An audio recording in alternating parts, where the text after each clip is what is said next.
is the Rangers Journal Night.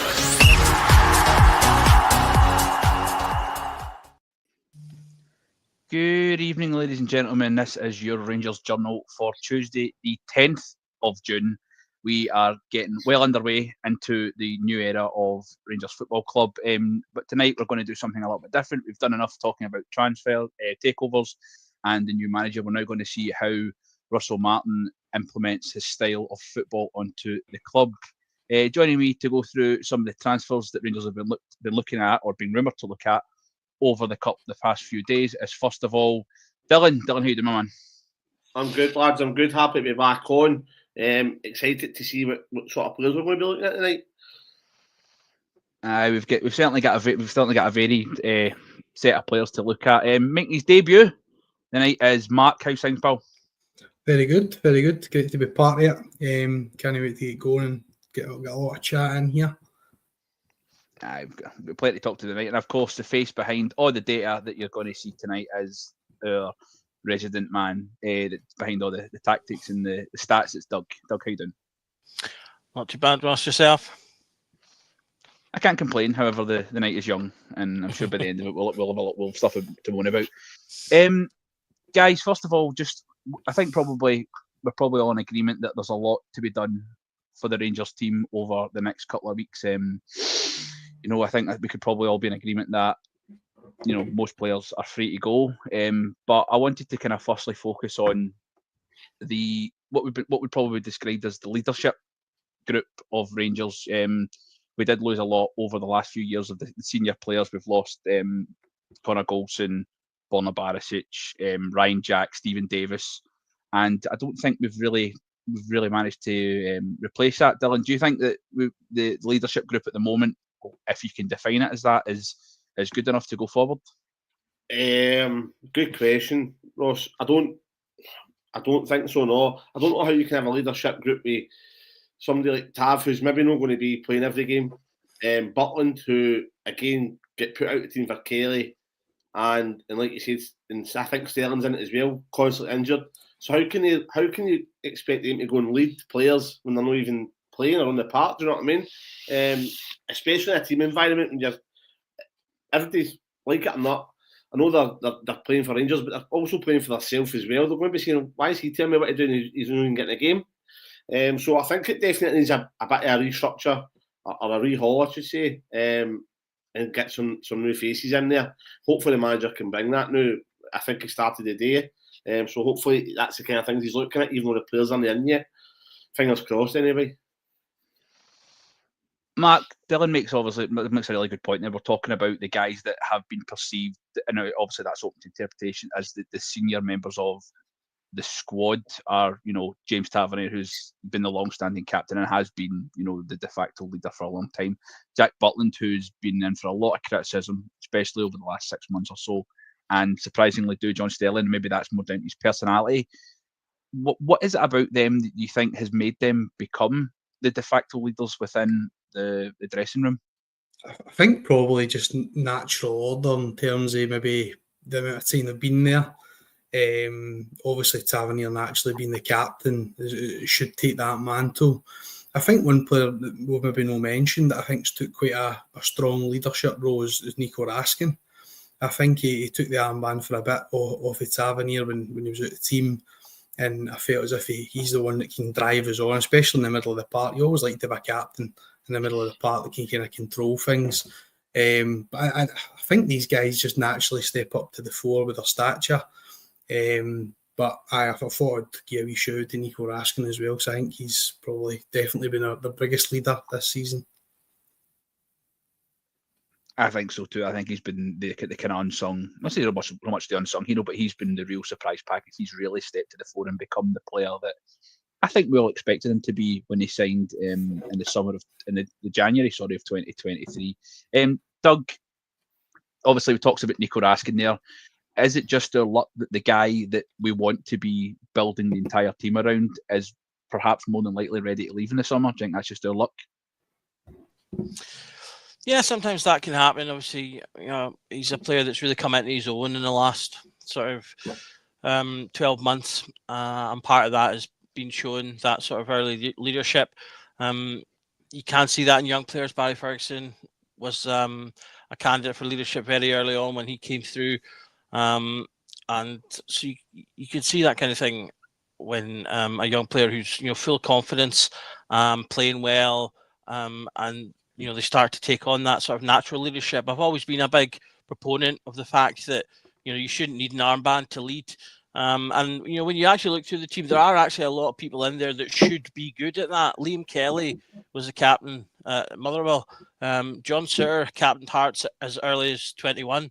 So these players should be comfortable in sort of leadership positions, being able to put forward their opinions to their fellow peers. And even someone like Cyril Dessers, who, Cyril Dessers is 30 years old. He's played across multiple leagues across Europe. He's a very experienced player. He should be comfortable, providing leadership and putting across his opinions as well. Robin Proper, did he not captain 20 before he came to Rangers? So yeah, he was there's loads of players in there that should be quite comfortable taking leadership positions, and I wouldn't want, just because Tavernier's got the armband, Suter, Butland, Raskin, whoever it might be, should be just as comfortable shouting at him as Tavernier would be at them. And that's, I think, a mark of a good team. I think a lot of people look back at some of the classic Rangers teams and that's what they see. Players across the park who are not afraid to have that communication and to lead from the front. So we do have players that are capable of it. I just don't think we've seen enough of it, over the last seasons. And hopefully, we will bring in a few more players. I think, we've seen, particularly with Sterling, we've seen little breaks over breaks of the surface of what might be going on in the background. Obviously, had this infamous "we were shit" moment in an interview, and I think things like that give you a little bit of a glimpse as to what's maybe happening behind the scenes. So obviously, the other thing that we get with players is they're so media trained that you just get the same thing. That's what's led to the Tavernier disappointment meaning, because that's obviously at some point that's been drilled into his head, and so he just says it all the time. So I think that's one of the things that's disappointing for me in terms of leadership, is that there's loads of players in that squad that should be capable of doing that, but we just don't see enough of it. That's the thing. I think that you could go out and buy 11 captains from 11 different teams, and just the way that we've been at the moment, we've got kind of a bit all over the shop. We'll get into some of the players that we've got, but first of all, only because it's been brought up, as regular poster Paul said a wee question for Dylan. Obviously, we've not got slides for Mulligan. He's wanted to ask you about Mulligan's replacement for Tavernier, and if we get Connor Cody, would you give him the armband? I think I like Mulligan as a player. I think every time he's come up against us, he's done pretty well. I think he's attacking, he's strong. He plays more as a sort of right wing back though. I think him and Tad could share the minutes. I wouldn't have any issue with that. I don't think he replaces him fully. I don't think Mulligan can go and play Europa League every Saturday, Europa League every Thursday, and then a game every Saturday or Sunday. So, but between him and Tav, they can share the minutes at right back. Absolutely. If we get Connor Cody, would you give him the armband? No, I probably wouldn't. If it was me, I would be enticing Nico Raskin to stay with the armband, and that's what I would be saying to him. Look, I mean, maybe I think Russell Martin's come out and said that he maybe no change the club captain. I think you make Tav the club captain, but you need make Nico the captain on the park, if that makes sense. So Tav will still have that sort of captaincy leadership role. But if he's not going to be playing all the time, then who's going to be the captain on the park? I would then make it Nico Raskin, and that would be my selling point. We're going to try and build the team around you, make you captain. Do you want to sign an extension? That's the road I would go down with. But again, Connor Cody can in someone at the back with lots of experience. Again, just adds to the leadership that we need in the team. So it's a good question, but Mulligan and Tab could share the minutes, and I would go for Raskin for the captaincy over Cody. That's fair. Very, very fair point. Well, obviously, that will lead us on to the first player that we have been linked with or has been mentioned in the media is Connor Cody, who is currently playing for Leicester City. He's played semi-consistently in what's been a pretty disappointing season for the Foxes. Mark, Connor Cody there, obviously, is a little bit on the old side. He does have 10 England caps, 32 years of age. He's been playing in a pretty poor Leicester team. Probably not the sole reason why they went down defensively. They do play regularly Wout Faes, who's not the most consistent of defenders. Especially, I don't think centre half should have curly hair. It's just an opinion. Carlos Quella. Well, fair enough. You've ruined my point there. Anyway, so obviously Connor Cody there. He's out of contract. He does run out of contract at the end of the month. Probably would come up in a big wage, but do you think he could perhaps bring the qualities that we're perhaps missing in the defence at the moment?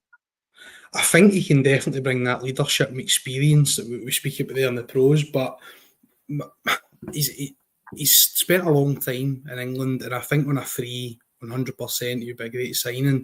My only concern is that when the gaffer's talking about playing a high line and a really high pressing line, it leaves us quite vulnerable at the back, and if he's not got a lot of pace, then we can be susceptible to the counter-attack and the ball in behind, which I think we've found a few times, especially at Ibrox, when we're maybe chasing a game or we're getting frustrated and we're trying to move forward really quickly. We've found ourselves getting caught out. I think we get caught out with Martin Boyle as well.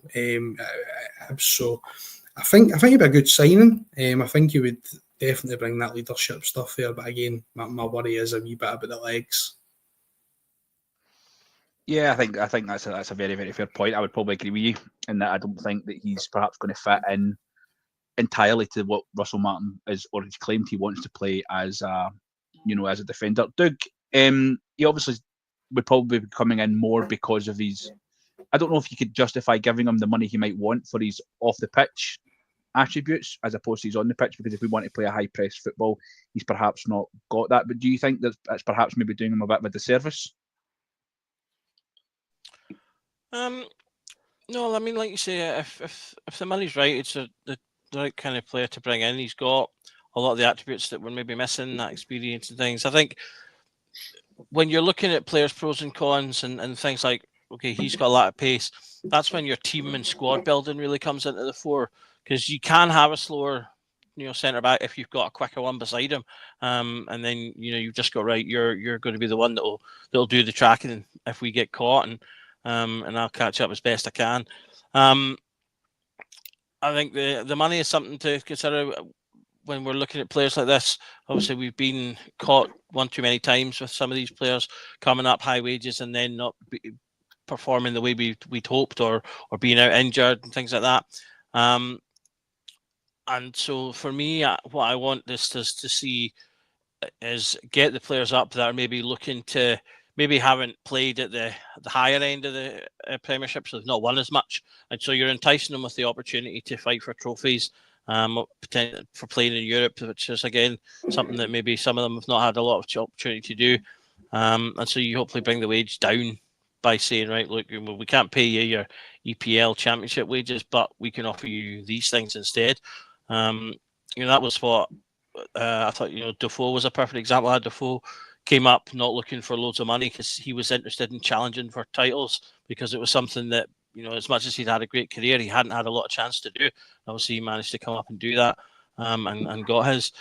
So, yeah, I think, like the guys have said, he brings a lot of positive in terms of the leadership stuff that we've just been talking about. But I think you can offset some of the cons with him by just looking at the squad cleverly and thinking, right, who are we going to play with him? As much as we've talked about like Tav and his sort of lack of pace, Tav's he's still not slow per se. He's slower than he was, and there's been a lot of talk that Tav might actually be considered more of a centre back this season, because he'll fit in with the sort of ball playing aspect. He's arguably, now that players like Cherney and Hadji have gone, he's probably one of the players that's most comfortable on the ball. And so you potentially have him being there instead of sort of at right back. So you want to think about those combinations and how they'll work and how he's going to play them when thinking about those pros and cons. Absolutely. I think that what we could learn from this is that he's just got to be a small part of the bigger jigsaw that is going to be a Rangers rebuild. I think we're really, really all expecting in the long run, maybe over the next 3 or 4 transfer windows, to basically have a completely brand new team. I think that's perhaps fair to expect. Dylan, we've been talking about, over the last 2 years consistently, the enigma that is Cyril Dessers. We've also had Hamza Egaman. I can already feel Mitch, as soon as his name's mentioned, grinding his teeth. We've had Hamza Egaman, who's, you could say that he's burst onto the scene and has been linked with moves away. And Danilo's been a funny one, but we have been linked in the media over the last 48 hours or so with 2 centre forwards. The first one was Mattia Friedman, who currently plays for Westerlo in Belgium. And we've also been linked, probably more, over a longer period of time, with Dor Turgeman, who is an Israeli international who currently plays for Maccabi Tel Aviv. Looking at the stats and looking at the YouTube, which is where we'll all go immediately once we're linked with a player, he looks like he could play the part more. I think that's the kind of players that we should be signing. Would you agree? I completely agree, mate. I think that everything I've saw from him on the YouTube highlights, and I know it's easy to make a player look good. You could probably make Sam Lammers look good on your YouTube highlights, but everything I've seen from him is really good. I like the way he plays. He's tall. He's silky on the ball, but he's quite quick, quite powerful. Something that we've not really had. I think he's similar to Dessers, only he's a wee bit more technical in that way, where they can hold the ball up and make things happen, as opposed to Dessers just tries to run in beyond constantly and get his goal. But no, it's definitely it's a link that makes sense. I think obviously it was going back to maybe a Coppin link. I'm surprised it's still got traction behind it, because obviously I know that the PSG boy Kamara, I think that was a Coppin link as well, and we're not interested in that anymore. So maybe the new owners have come in and looked at that, or Kevin Thelwell's looked at that and says, "Oh, hold on, that maybe is a player that we would like to go and sign," and that's why there's still rumours that we're trying to go for them. But no, it's definitely a player that I think would do well in the Scottish League. Similar to what's Aberdeen striker that left them? Miovski. Yeah, I think similar to Miovski, kind of similar build, similar play, stuff like that, but technically pretty good. And obviously we know that I heard rumours that was talking about us going back in for Miovski as well. Now that he's away, but I think that man's there will absolutely do a job for us.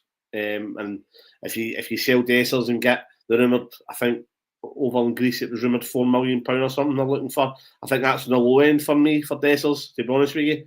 I know he's 30, but I would be looking to start at maybe 5.5, continuing to 6 to 7 with add-ons or something, and then that pays for him. So, and it's a straight swap in and out for me, and I wouldn't have any hassle with Hamza Egaman and Danilo staying either. Fair. Mark, you would obviously, like I say, we're linked with Turgeman. He's got a very, very good goal record, especially over the last couple of seasons or so. He looks to have kind of really kicked on. He's made his way into the Israeli national team, and he's a lot younger. Would that be do you think that'd be good value for money for us, essentially getting more money back for Dessers? I believe that Rangers have already said that if they're going to sell Dessers, they at least want to start the fee at recouping their money back, which was, I believe, it was around about £4.5 million.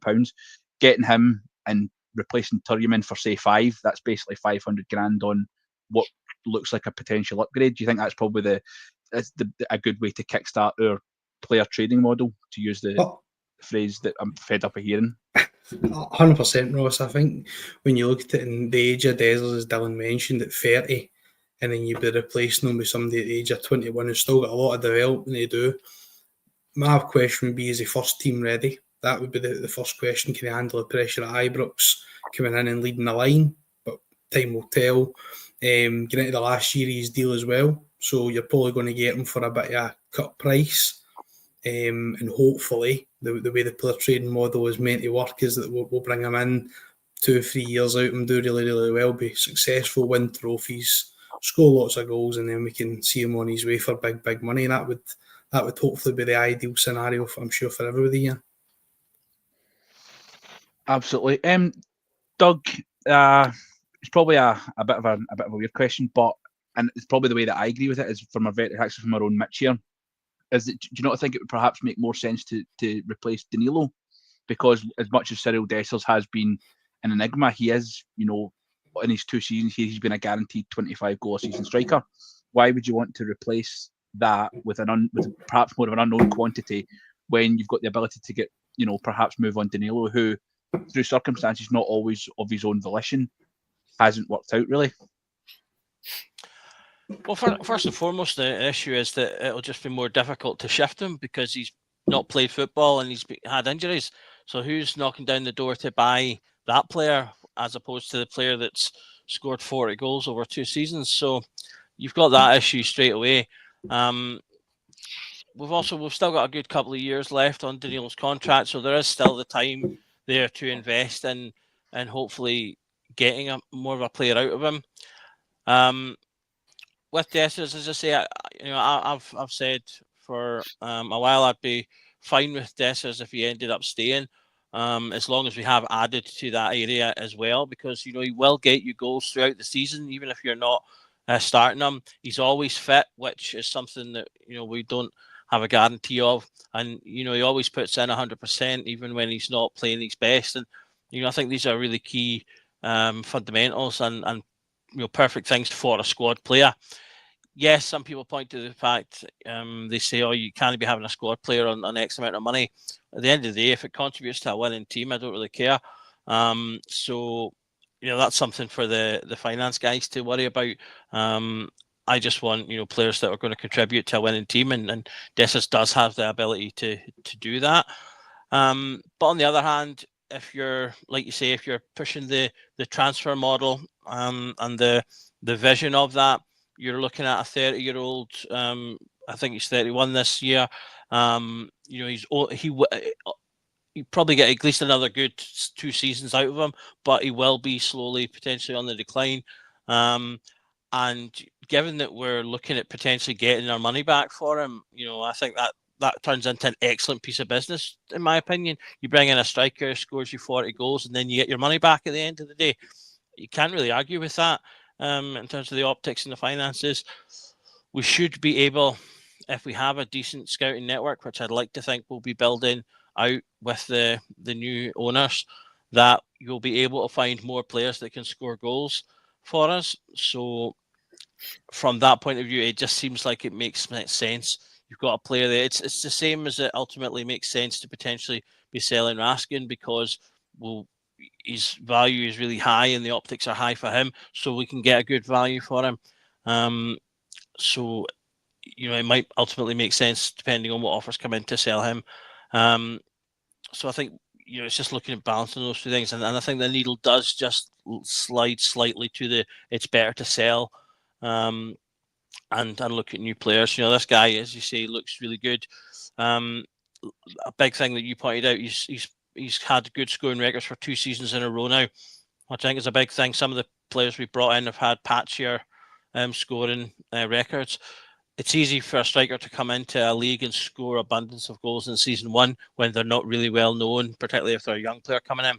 Season 2, though, that's when defenders now know how you play. They can start to come up with ways to combat you and things like that. So a good striker will continue to score goals, whereas one that's not as sharp will get found out by those defenders. So that's 2 seasons in a row. He's improved on both goals and assists.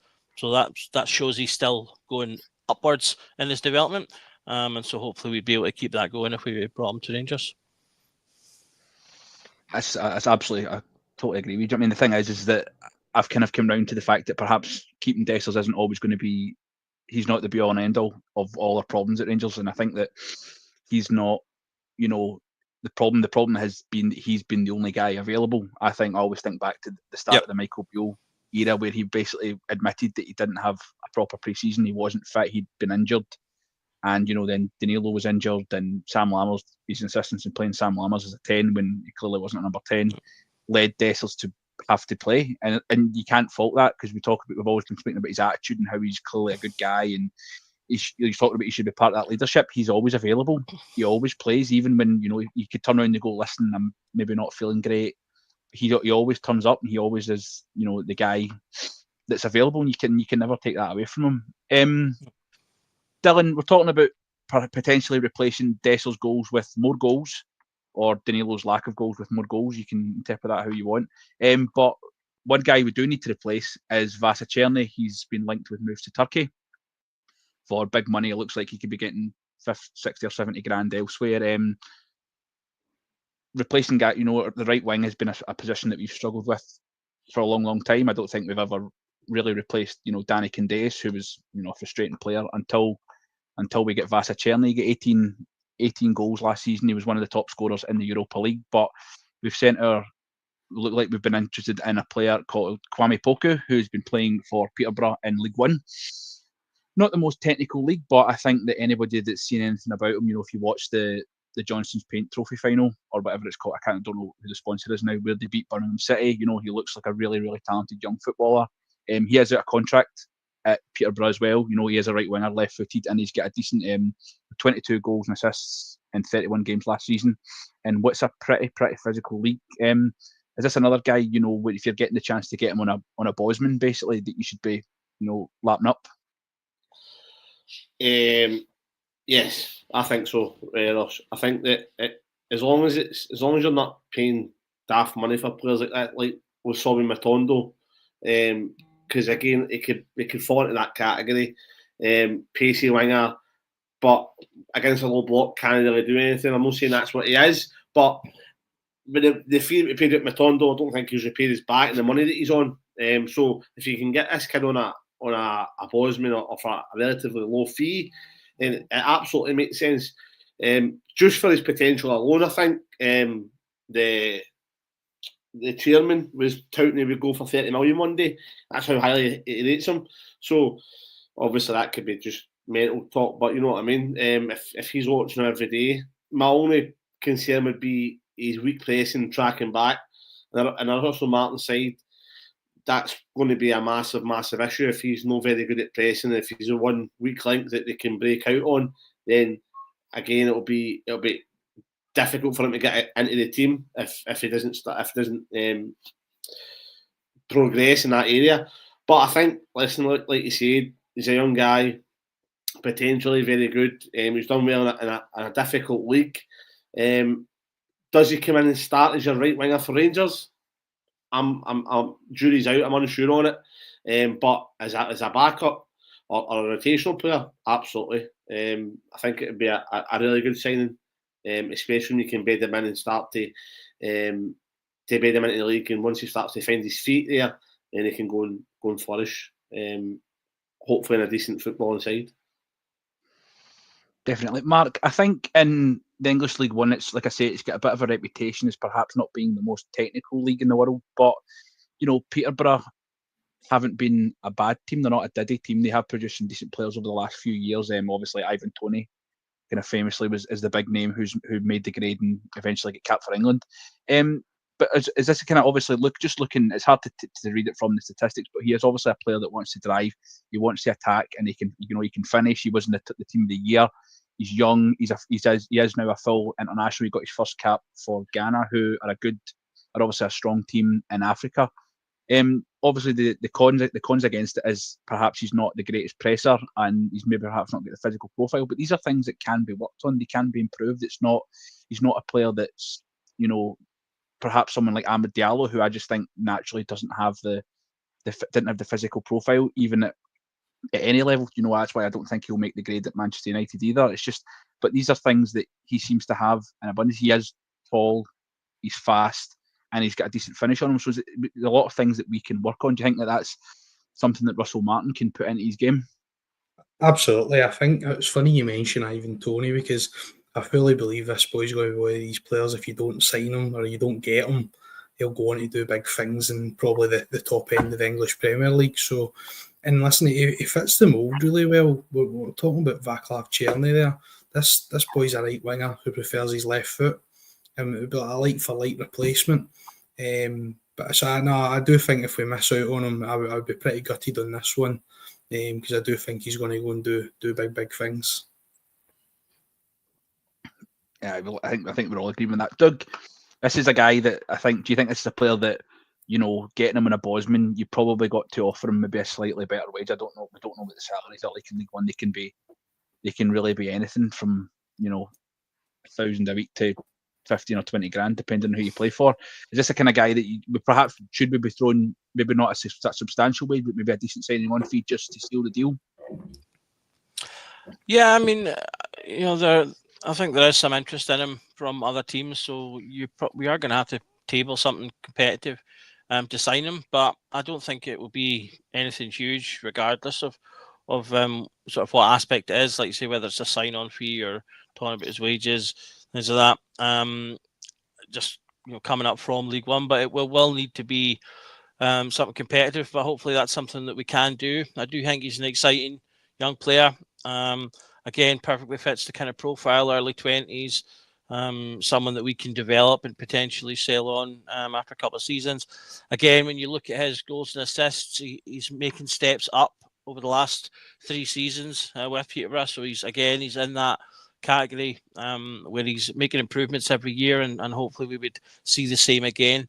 And yeah, I would just really like us to see, not just on the right, but on the left as well, bringing in some decent players who actually come and settle and play an amount of football, who are actually our players. You know, you mentioned Candace there. He's someone that I actually think he gets a bit of a raw deal sometimes when people think about him. 17-18, he got 13 assists and 8 goals, and 12 assists and 6 goals the following season, which are pretty decent numbers. You know, he was doing more; those are higher numbers than Jamie Murphy was getting, and everyone remembers him very fondly. So, you know, I really do think that he is, apart from Ryan Kent, you know, the last sort of winger that we had that did decent, had decent output for us, and this looks like someone who could replicate that if he's able to sort of make the step up, particularly obviously when he's coming into playing in games like European matches. Absolutely. I think it's myself. I think these are the kind of guys that we should be going for. Do you know what I mean? It seems like a little bit of a no-brainer. We're talking about wanting to change the dynamic of the way that we play football. You want guys that are attacking, that are aggressive, and you know, one of the things that Russell Martin in his press conference used was courageous. And I think these if you're signing these young guys, you know, they've no fear.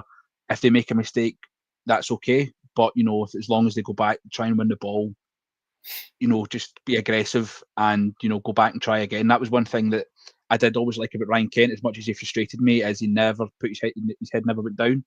He always was like, give me the ball back and I'll do it again. If he lost the ball in a step over, it was, right, well, cool, give me the ball, I'll do it again, I'll beat him the next time. And, you know, that's how we get success out of that.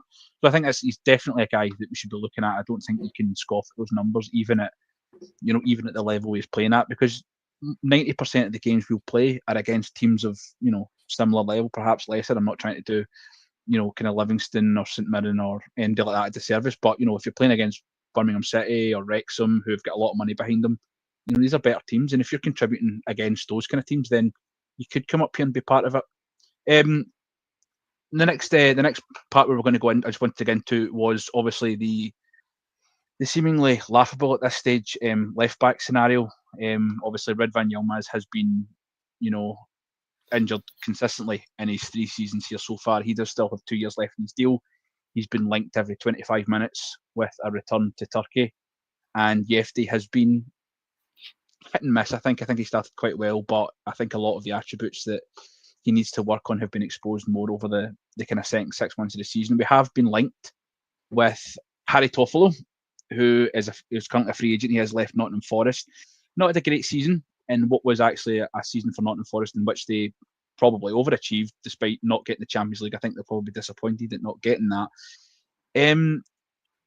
Dylan, you used the phrase earlier on when we're talking about, you know, Conor Cody and being worried about guys coming up from England on big money and, you know, perhaps not contributing as much as the cash they're getting given justifies. Do you think this is another one?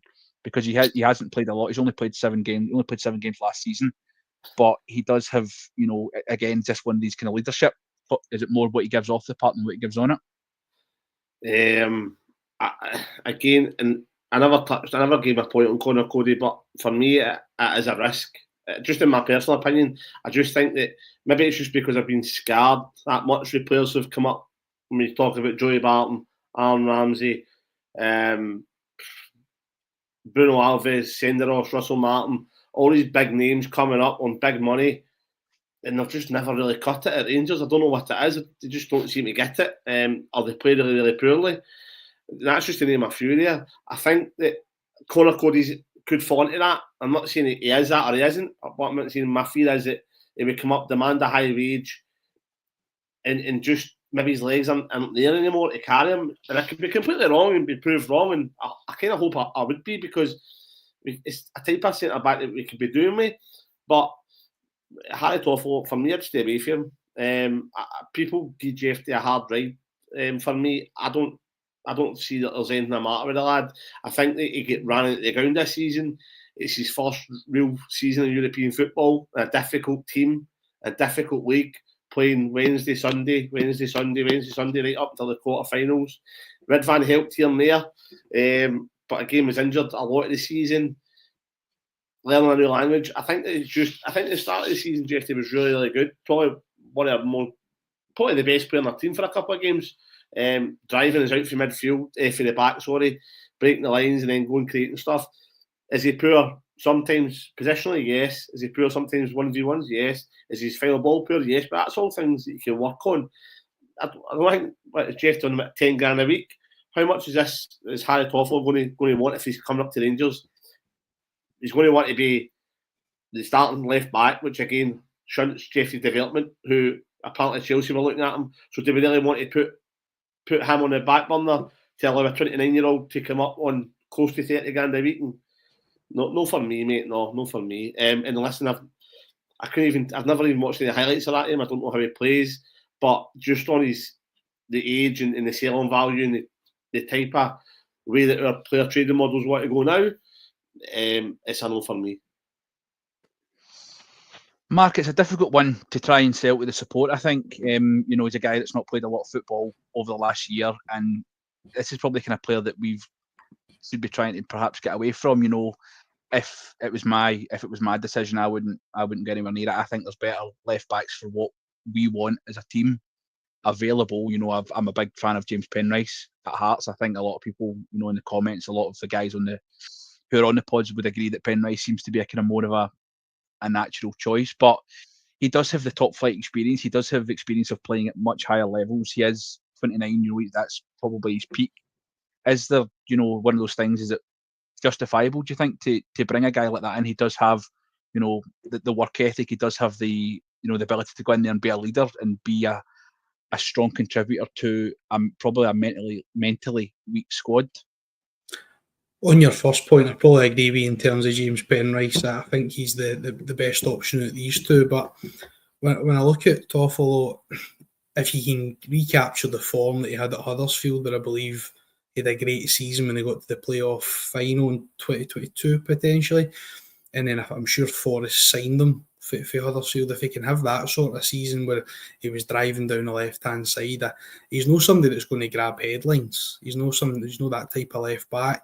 But for what I've seen and what I've heard, very consistent. I'm not fully against it, to be fair, because I think Penrice would probably cost a pretty penny, and there would probably be a bit of 49ers tax put on that by Hearts as well. Wanting a wee bit extra, especially being in the same league. So if you can get this boy for free, he's out of contract. I think he's had a really good season at Huddersfield, albeit 3 years ago, and then get the move. But he's not really had a chance to break into that Forest side this season with how well they've performed, and I think that's probably the main reason he's not been in that team, is just because of how good the Forest team's been.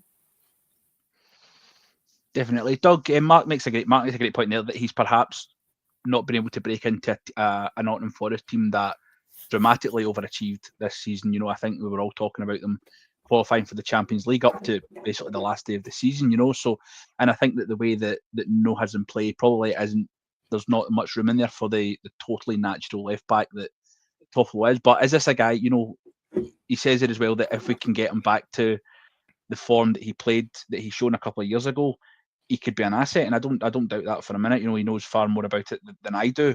But, are we still a club that should be making these kind of signings? If we can get him back to what he was. Yeah, I mean, I largely sit with Dylan on this one. He's not one that excites me greatly. I do think he would have stuff to offer. Like you say, he was behind the pecking order, behind Nico Williams at Forest. So, Nico's a young lad coming through, playing really well. And so, I don't think it's an issue that he didn't play much last season. That was simply just, there was a better player ahead of him at the end of the day. That happens. Like Mike said, he did have a good time at Huddersfield that season. He got 6 goals and 8 assists that year.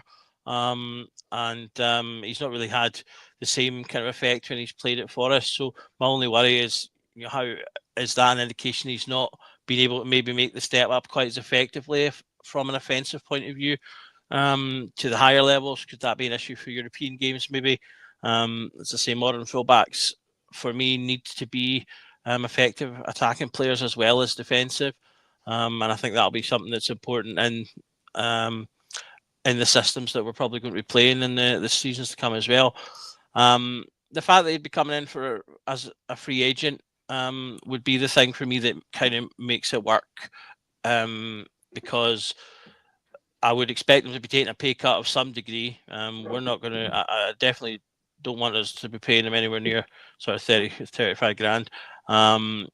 So again, this would be someone that I would hope that if we are looking to sign him, would be saying to them, look, we can't pay you this, but you'll have the opportunity to fight for titles, play in Europe. And then you're bringing in a player with a lot of experience, and it's had a lot, gone through quite a lot as well. This is obviously had his issue with gambling and stuff like that he's talked about quite openly. I think he's gained a lot of credit from that, and sort of pushing past that stuff. So there are positives in there. I'd say the only thing that kind of sells it for me is the fact that it would be a free agent. So, you're saving the money there that you can kind of put to the wages. But ultimately, I would kind of like us to be looking at someone a little bit younger, that still has a bit of experience behind them. Obviously, Penrice has been mentioned. I'm also a fan of Nicky Cadden, Hibs. He's got that kind of more attacking stuff in his game that I think is really good. Both of those would come with a fee, but in my opinion, it'd probably be worth it because I think we could get more out of them. Particularly Penrice, who I think he's 26. I think 26, 27. So he's got a couple of years younger. So although you're paying the fee, I think you'll get more out of it in the long run. Yeah, definitely. But I think probably what we need to understand is that we're trying to build a squad essentially from scratch here. So I don't think you can go out and buy everybody with a fee. You do have to look at free transfers and Bosmans, and that was something that Mark did say that there's going to be was it Mark or Dan? I can't remember. Apologies. That there might be a 49ers tax on it. They know that they do have a bit of money to spend, and that they might want to hold us ransom. So if we say to Hearts how much you want for James Penrice, and they say we want 5 million, we don't really have 5 million to spend on a left back this season, maybe next year. But at this point in time, we'd rather put the funds towards, just say for instance, we were speaking about Turgeman. We'd rather spend the 5 million on Turgeman, and we can get Toffolo in on a free for a season.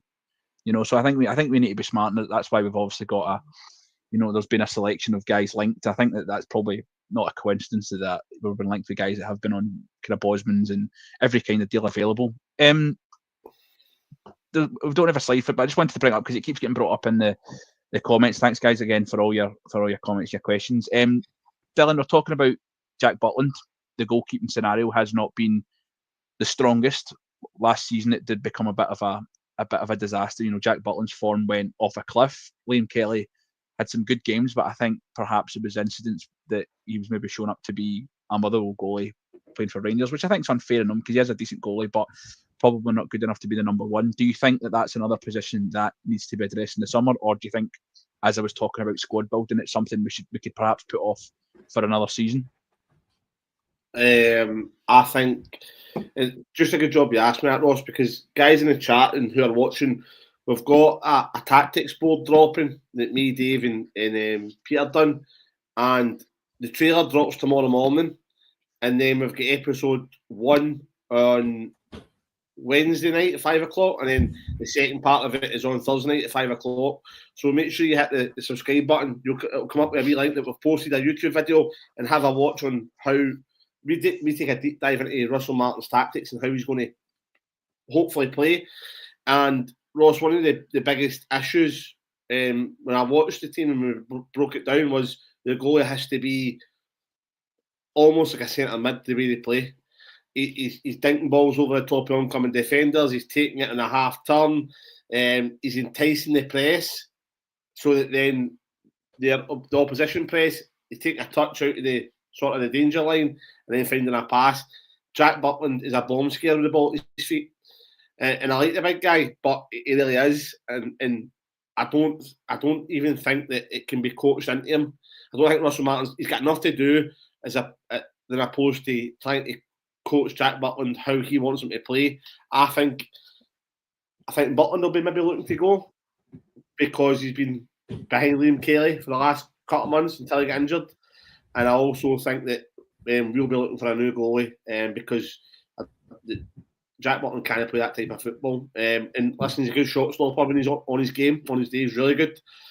But I think it's best if he just shake his hand and thank him for what he's done and move on to another goalie that's going to be decent with the ball at his feet, mate, to be honest with you. I think that's fair. I totally agree. I think it's just one of those things that we've got to just thank him. You know, when he came in, he looked excellent. You know, at the time we were looking for a guy that just was able to keep the ball out the net. You know, Alan McGregor had his form he just got too old, which was really sad because he'd done so much for us as a number one, and John McLaughlin just wasn't at the level to be, you know, the Rangers number one. Van Bronckhorst had to make the decision really quickly to change back. Mark, there's not really been any sort of significant links to a goalkeeper. I did see Aaron Ramsdale being mentioned, probably in passing more than anything. It's maybe an easy link to make with him being at Southampton last season. He's let's just say, use him as the example. He's been a goalkeeper perhaps in a bit of decline. Is this perhaps the same idea of Jack Butland, that it is an English goalkeeper who maybe can't perform at the level required, but the idea is that he could come up here and still be a decent goalie? Or do you think it's perhaps more just pie in the sky stuff and a bit of a lazy link to make? I think we're going to find a lot of lazy links, Ross, as we go through this transfer window. Ended it's been at MK Dons, Norwich, Swansea or Southampton will probably get linked to us at some point. I think Aaron Ramsdale's a very, very good goalkeeper, but I think it's vastly unrealistic that we would be anywhere near these wage demands. I think West Ham, he was looking at West Ham, were looking at him, and you're probably looking at the regions of $100,000 a week for these guys that are down there at the top level. So, I don't. As much as I would bite your hand off to take him, I don't think I'd be wanting to pay him $100,000 a week to come up in goals for Rangers. But on Dylan's point, he makes a really good point about Butland with the ball at his feet, and it might be a controversial one, but I actually think Liam Kelly would suit Russell Martin's style more than Jack Butland would, because I trust Kelly with the ball more at his feet than I would Jack Butland. I think Butland's a better shot stopper, but Kelly with the ball at his feet, I trust 100%. So if we don't find a new goalkeeper, I would presume Liam Kelly would be the number one moving forward. Not what I want, but I definitely think he suits that system better than Jack Butland does. I think that's totally fair. You know, he was brought in because he does have the ability with the ball at his feet, and I think that when you're playing for a team that's going to have more of the ball, that's more of an asset for us. Doug, Mark obviously talks about there's going to be a lot of lazy links. Perhaps the laziest link of all is Flynn Dowes. He has been linked with Rangers. Obviously played under Russell Martin. I believe he's played under him at Swansea, and also has played under him at Southampton. Obviously, he's a good footballer. He obviously played for Swansea, played in the Premier League for West Ham as well. He is a good footballer. Plays as a kind of central midfielder, or can play as a six, a position that I don't think we've ever been able to replace since we lost Stephen Davis. Ryan Jack was good at it, but you know, he wasn't consistent enough in terms of fitness. And John Lundstrom, you know, was not. I just don't think was good enough consistently. Very expensive buy, but if that was the guy that Russell Martin wanted and thinks he's the guy that can be the linchpin of his system, do you think that that's something that the board would go for? I think it's unlikely, but not impossible. I actually think, you know, this is more likely than Aaron Ramsdale, for example. He's reportedly on 120 £1,000 a week, which is over half of our entire wage bill. So there's absolutely no chance that we're signing him. But like you say, if Russell Martin was to go to the board and said this player will change this club, then maybe they push the boat out. I mean, pushing the boat out for us prior meant sort of 7 million, 7.5 million, which is what we did when we successfully got our European qualification and bought Kent. That was us pushing the boat out then. So if we're in a better position now, we've got a bit more financial backing, then maybe for the right player they do that. I think it could be contingent potentially on the sale of a player like Raskin. Maybe you sell Raskin for 10 to 15, and then you spend the majority of that replacing them, rather than spending it on sort of three players. There are ways that this could happen. It's just down to whether Russell Martin's going to go to the board and say this player is that important, because that's what it would take. It would be, obviously, it would immediately place him, I think, second or third in our highest ever purchases. So he would need to be that player. And I don't know him well enough to say if that's the case. That's obviously ultimately down to Russell Martin. So not impossible, but I would think probably unlikely. I agree. Dylan, obviously we're talking about there that we're probably all expecting Nico Raskin to leave this summer. He's only got 2 years left in his deal, and we need to try and get as much money as possible. Do you think that it's just in a hypothetical world, obviously, that if you get a deal for Flynn Dowes that say he's Russell Martin's guy, he's the guy he wants to build the team around, and he costs 8 million, and we get 15 for Raskin, is putting 8 down on that worth more to the team? Or do you think we should be perhaps a little bit more smart and buy maybe 2 or 3 £3 million players with the money? It's a good question, Roscoe. I think that if you sell Raskin, the fans are going to clamour for a big spending signing. Now, that's maybe not to say the board's going to do that, but I don't really get the idea that they're going to be shy in spending money or really care what anybody thinks about spending money. That's not to say they're going to go and spend 10 million on him. I'm not saying that. I just don't get I don't think that they'll really care about how much a player costs. If that player is right, I know that sounds like I'm talking absolute rubbish, but if that player's right for the team and Russell Martin's talking was right, and we've sold Raskin, who they know is integral to our team, then 50 million is a massive low ball for me. Bill's internationalist now. Then they're going to need to spend that 15 million to be reinvested back into the squad for me, or 20 million, whatever it goes for. If that means going and getting an 8 to 10 million pound midfielder and then another maybe 2 5 million pound midfielders, if it's 20 million, then I don't think the board will have a problem with that. Is it contingent on getting Champions League football? Do they say, look, if you qualify for the Champions League, we know that money's coming in, then we'll go and give you money there to go and sign a player like this? That could be the case as well. I don't think that they'll, or do they go and say, on the other hand, here's £10 million to go and buy that player. You better qualify for the Champions League. So I think there's different ways that you can take it. Again, Diamandi's looking to be. There's interest in him apparently. If you sell him, do you bring someone like this in? I think if any of your 2 starting centre mids go, then absolutely you need to spend big to replace him. And I don't mean overly big, but I don't think you can then go and. It's very difficult to find a Nico Raskin who came for the money he did, or a Diamandi who came for 4.5 million. Again, every single season, every turnover. So I think that's what it's going to be difficult for us to do. So you would then need to go and buy a wee bit of quality, a wee bit of experience here. And obviously, Russell Martin thinks that this is his man to do it. Absolutely. Mark, if he's the guy that Russell Martin wants, he's not the most he doesn't have the biggest attacking output, which is something that, we've been crying out for midfielders as guys to contribute with goals and assists. I think we've seen Raskin contribute. He is getting forward more. He is getting more goals. Diamandi goes through spells where he can contribute, but he's perhaps not as consistent enough. Do you think because it seems the team has been perhaps guilty of treating the ball like a hot toddy and not having enough control of the game.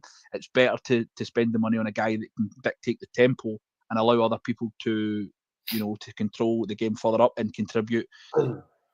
From that, if you just say, for instance, if we buy Turgeman and we buy Poku, and you might get 30 goals a season out they two, can you afford to make a sacrifice of having a more defensive midfielder, but you have more control of the game, especially in the system that Martin wants to play, that's high attacking, high pressing, and highly aggressive? Absolutely. I think you make a good point there. I think the goals this season coming in future seasons need to be spread across the team, but at the same time, Dylan makes a good point as well. If this is the man he wants, then let's go and make it happen. Do you know what I mean? If you're going to bring him in because his identity, you need to back him in that way. I know we're talking about kind of Champions League money and stuff, but this is the sort of boy years ago, I'm going back when we were qualifying for the Champions League, that you would buy and take a gamble on kind of qualifying for the Champions League to give yourself the best possible chance. And then listen, see if you don't qualify, then you sell Raskin and you make that money back. But I think he's definitely a boy that will keep the ball for days, and then hopefully that can allow the kind of attacking players to go and show what they can do. But he's definitely a boy I'd be seriously interested in if that's who the gaffer wants. Well, one thing we've always spoke about is that when they appointed Russell Martin, whether you liked it or not, he had to be backed, and he had to be backed properly. And if that's the guy that he wants, bearing in mind this is all conjecture and rumours, one thing that Rangers have been incredibly good at, especially since, especially the last few weeks or so, is that nothing's got out. It's all been conjecture, it's all been hyperbole. But probably something that really struck me out is, apart from Turgeman, there's guys that have all been linked from the English leagues, which is obviously something that we've had mixed fortunes with before. We've been notoriously bad for going to the English leagues and overpaying on players who haven't been that good. We have obviously brought in guys from other places that have been a bit out there. We brought in Oscar Cortez from who'd been playing in France, but he'd had a good year in Colombia. We brought in Mo Diamandi, who'd been playing in Denmark. And just the final guy that I'm going to bring up, we've been linked with Vicente Pizarro. Apparently we had scouts over watching him play for Chile and I believe it was the Copa America. He does, which is a really, really out there link, to be honest with you. We do tend to get through these every summer, where it's apparently Rangers have been in some obscure country watching some obscure player. We watch the videos and we all think he's the next, he's the next best thing. But it means that at least we've got a wide scouting network. Doug, you made this one up. You made the slide up. What was it about Vicente Pizarro that really kind of stuck out to you? Yeah, I think he's an exciting prospect. Again, young player who's been doing well for his team and pressing. He's got a couple of big clubs that have looked at him. Juventus have been one of the clubs named that apparently are looking at him as well. So, there's big teams that are also impressed by him. The thing or the two main things that I've included in the slide that I like are the fact that he looks like he's really calm under pressure, which, again, if you're playing on the front foot and you're potentially going to have the opposition's midfields coming on you, is something that you're going to need. I've had a sneak peek of the tactics pod that Dylan mentioned coming up, and there's a really good point that touches on that in one of them, where you've got a player coming right in tight as the defender's coming out. So you're going to need that kind of player. He's also got really good vision for some of his passing as well.